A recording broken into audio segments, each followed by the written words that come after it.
अगर सच बोलने से धरती हिलती हो तो 100 बार हिल जाए, क्योंकि सच बोलने से आप में पुरुषार्थ पैदा होगा, आपके अंदर सम्मान का भाव पैदा होगा, आप अपने ऊपर गर्व की भूमि होगी आपके ऊपर।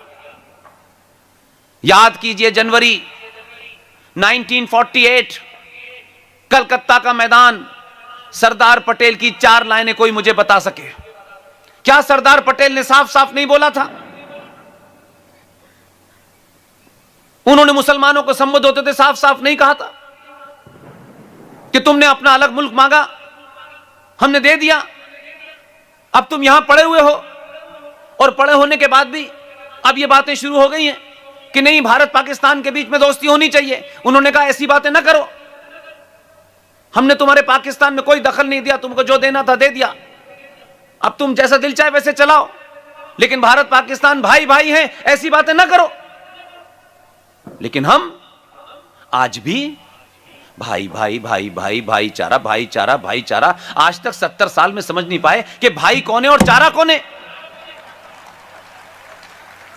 और यह सिलसिला जारी है, आज भी जारी है।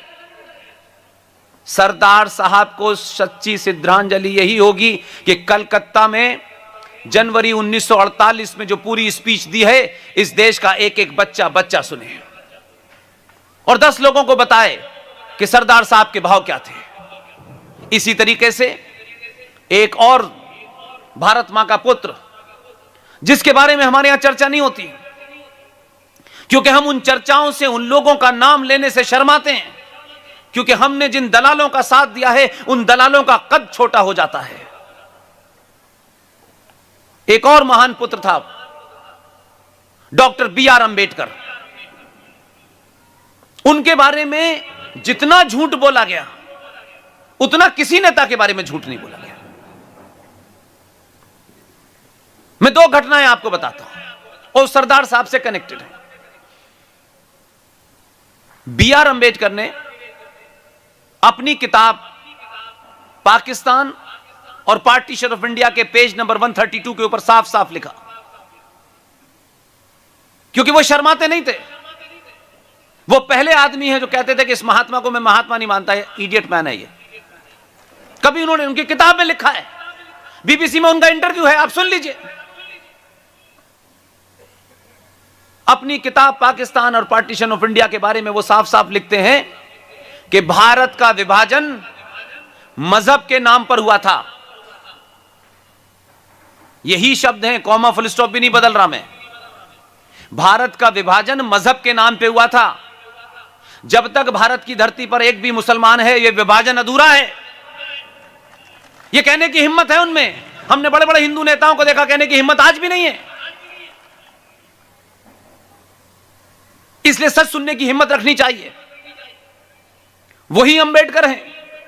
जब शेख अब्दुल्ला नाम का एक गुंडा कश्मीर से चल के आया नेहरू जी के पास और उसने कहा कि हमें विशेष रियायतें चाहिए, तो फूल वाले चाचा ऐसे मामलों में दूसरों को फंसा के भाग जाते थे। उन्होंने कहा मुझसे बात मत करो, अंबेडकर से बात करो। अंबेडकर ने उनकी पूरी बात सुनी, हमें यह भी चाहिए, यह भी चाहिए, यह भी चाहिए। अंबेडकर ने कहा बदले में भारत राष्ट्र को क्या देना है? वो गलत आदमी के सामने फंस गए थे शेख अब्दुल्ला। उन्होंने कहा हम भारत को कुछ नहीं दे सकते। बोले 370 दे करके मैं भारत के साथ पाप नहीं कर सकता। यह कम बड़ी बात है, लेकिन फिर भी फूल वाले चाचा के विशेष रिश्ते थे, उन रिश्तों को निभाना था। सरदार पटेल को यह जिम्मेदारी दी और कहा कि 370 का मामला है, आपको इसको पास कराना है। सरदार पटेल की क्वालिटी यह थी, या तो वो आंखों से बात करते थे या चुप रह के बात करते थे। सरदार पटेल ने कोई प्रतिक्रिया नहीं दी, बल्कि आंख करके कहा हो जाएगा। और उनको लगा कि मैं इतना चतुर आदमी हूं कि सरदार को फंसा के विदेश चले गए। सरदार पटेल ने कहा पार्लियामेंट में कि पंडित जी चाहते हैं कि धारा 370 दी जाए, और वो बताते हैं कि इसमें कोई विदेशी मामला भी है। इसलिए मैं आज की सत्ताधारियों से, या वो नेता जो राजनीति में हैं, जिस दिन भी वो ये सोच लेंगे कि हम आज के लिए नहीं जिएंगे, हम 1000 साल के लिए जिएंगे, उस दिन राष्ट्र ठीक हो जाएगा। हमको सब कुछ आज ही चाहिए, अपने लिए चाहिए, अपने पुत्र के लिए चाहिए, अपनी बेटी के लिए चाहिए। 4 कमरों के मकान को 12 कमरे करने हैं, 3 कारों को 15 कारें करनी है, विदेश में प्रॉपर्टी भी खरीदनी है, और हम राष्ट्रवाद की बात भी करेंगे। ये नहीं हो सकता। सरदार पटेल ने 370 पे बहस कराई और लगातार वो ये कहते रहे कि पंडित जी चाहते हैं इसे पास कर दीजिए। कुल मिला के वो पास हो गई, और पास होने के बाद जिन लोगों में उसको लेकर के विरोध था उनसे भी बात की, और बार बार वो ये कहते रहे कि आप लोगों को जो गुस्सा है, जो विरोध है, मैं आपकी बात भी समझता हूं, लेकिन हमने इसको पास कर दिया है क्योंकि पंडित जी चाहते थे। लेकिन साथ में उन्होंने ये भी कहा कि आप लोगों का जो गुस्सा है, जो विरोध है, उसको देखते हुए ऐसा करते हैं कि इस आर्टिकल 370 के नीचे लिख देते हैं टेम्परेरी। लोग उन्हें विजनरी कहते हैं। इस विजनरी आदमी को नहीं पता था 2014 में 2 गुजरात से आएंगे और परमानेंटली से हटा देंगे, इसलिए इसको विजनरी कहते हैं। अंग्रेजी बोलने से और जो अपनियों से छोड़ के दूसरी के पीछे भागने से विजनरी नहीं होते। इसलिए एक जघन्य अपराध नहीं, बहुत से जघन्य अपराध किए हैं। आप अगर आज के युवा के सामने बिना किसी लाग लपेट के अपना नुकसान, मेरा उसका नुकसान, ये सोच करके तथ्यों को रख देंगे, ये आज का युवा आपसे ज्यादा समझदार है, आपसे ज्यादा तेज है। ये मैगी खाता है जो 2 मिनट में तैयार हो जाती है। ये लंबी लंबी कहानियां, बड़े बड़े व्याख्यान नहीं सुनता। इसको अपने मतलब की बात समझ में आती, सही जगह बटन दबा देता है, इतना ही करता है। आप सोचिए कि ये सब तो हो गया, उसके बाद क्या हुआ? नेहरू जी ने एक दूसरा एजेंडा पकड़ा दिया और सरदार पटेल से कहा कि ये जो भीख में मिली हुई, ट्रांसफर ऑफ पावर में मिली हुई हमें आजादी दी है, जिसकी 15 अगस्त 1947 की डेट किसी आर्काइव में नहीं मिलती। ये कहां लिखी थी ये किसी को पता नहीं है। जो अंग्रेजों का ओरिजिनल प्लान था वो जून 1948 का था। किन कारणों से यह हुआ किसी को पता नहीं है। और उनको लगा कि भाई अनाउंस कर दो, और कहा, और बार बार ये हमसे कहा जाता है, आज भी कहा जाता है। इसलिए शब्द का बड़ा महत्व होता है। आजादी हमें मिली, अभी तक तो हम यही सुनते थे, आजादी मिली, आजादी मिली। लेकिन कैसे कैसे नेताओं की ब्रांडिंग होती है, और वो समाज जो मर्यादा पुरुषोत्तम राम के किसी आचरण पर सवाल उठाता है, माता सीता के किसी आचरण पर सवाल उठा लेता है, वो समाज ये नहीं पूछता कि नेता कोई मर्यादा पुरुषोत्तम राम से पढ़े हैं क्या। इन पे सवाल नहीं उठ सकता, इनसे सवाल नहीं पूछा जा सकता। तो पहले तो कहा कि आजादी मिली, हमने ली नहीं, हमें किसी ने भीख में दे दी।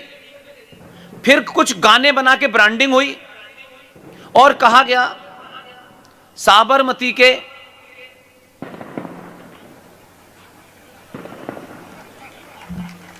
बिना खड़क बिना ताल। अब इससे बड़ा झूठ हो सकता है कोई?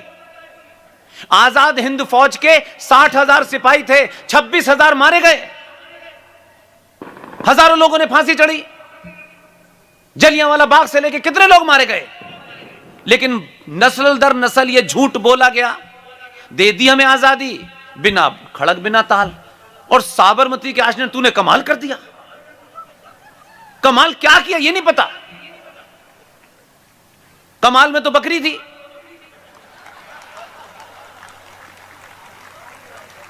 एक भजन जो मेरी आस्थाओं के साथ जुड़ा हुआ था, उस भजन को भी अपनी स्वार्थी राजनीति के तहत, अपनी वक्ती जरूरत के लिए आपने उस भजन के अंदर खामखा अल्लाह को डाल दिया। अल्लाह आना भी नहीं चाहता था, खामखा डाल दिया और हमको गलत भजन पढ़ा दिया। तो लगातार यह सिलसिला जारी है। सच लोग, जो बहादुर लोग थे, उनके ब्रांडिंग ऐसी की गई कि सरदार पटेल तो कम्युनल आदमी थे, एंटी मुस्लिम थे। तो सुभाष चंद्र बोस क्या थे? तो सुभाष चंद्र बोस के पूरे चरित्र को छुपा दो, सरदार पटेल के चरित्र को छुपा दो। और कुछ बौने समझते हैं कि सबको छुपाने से उनका कद बड़ा हो जाता है, लेकिन यह भी याद रखना चाहिए 10, 20, 50 साल के बाद जब लोगों को पता चलता है कि ये बौने बड़े थे, समाज उनकी कब्र खोद के चौराहे पे गाड़ देता है। यह भी ध्यान रखिए, यह कोई नई बात नहीं है। इसलिए मैं मानता हूं कि आज भारत देश सुरक्षित है, एकदम सुरक्षित है। मैं सरकार में नहीं हूं, न सरकार से मेरा डायरेक्टली इनडायरेक्टली कोई लेना देना है। सरकार तो बहुत बड़ी है, उसके 2 कैप्टन है, मैंने कभी उनको सामने से देखा भी नहीं। कोई इच्छा भी नहीं जीवन में, सत्ता के किसी गलियारे तक पहुंचने की कोई इच्छा भी नहीं है। लेकिन हम अपने हीरोज को पहचान करके अगर तारीफ में शब्द 2 बोलने हो तो भी ये सोचते हैं कि तभी बोलेंगे जब टिकट मिलने वाली होगी। हम इतने ग्रस्त लोग हैं।